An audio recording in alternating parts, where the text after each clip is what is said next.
So entity can take two kinds of loan, which are general borrowing and specific borrowing. These two kinds of loan was very different, and the differences can affect the way to calculate the borrowing cost. So in this video, I will explain about general borrowing and the step to calculate the borrowing cost of the general borrowing. So stay tuned. So what is general borrowing? General borrowing is when the entity borrow funds generally and use them for purpose of obtaining a qualifying asset. The entity usually will take more than one loan to construct the asset. In this situation, the entity will determine the amount of borrowing costs that were eligible for the capitalization by applying the capitalization rate to the expenditure on the asset. So when we have more loan, we have the different kind of interest rate to be dealt with. So that's why we have to calculate the capitalization rate to find the borrowing cost. So I will give you one example question to help you to see how we're gonna deal with this general borrowing cost question. So first example. So the example said that company A start the construction of the asset on the 1st January 2013. For this purpose, 3 loans were outstanding at the start of the year as follow. So loan 1 have $80 million with the 11% of interest rate. Loan 2, $70 million with 15% of interest rate.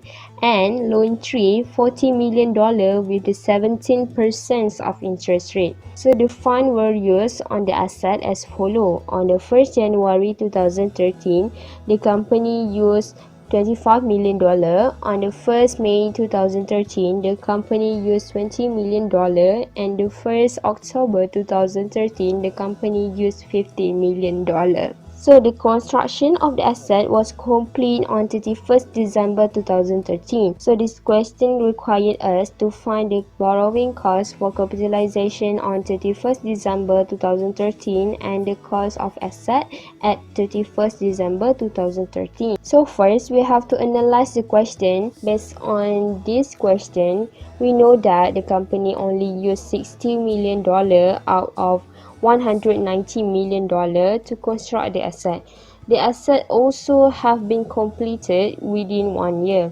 Also, we also know that the company have a different kind of interest and loan just to construct the asset.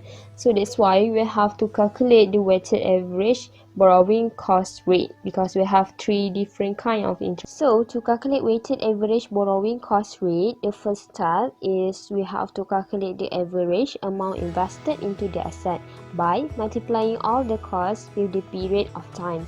So on 1st January 2013, $25 million multiplied by 12 per 12 equal to $25 million. Next, on 1st May 2013, $20 million multiplied by 8 per 12 month equal to that answer that I have rounded. And lastly, on the 1st October 2013, $15 million multiplied by 3 per 12 month that will equal to that number. So the total average amount invested into the asset is around $42 million. So to find the weighted average borrowing cost rate, we just have to find the average for each loan and multiply it with the interest rate. So for the first loan, we will start with $80 million divided by $190 million and multiplied by 11% of interest rate.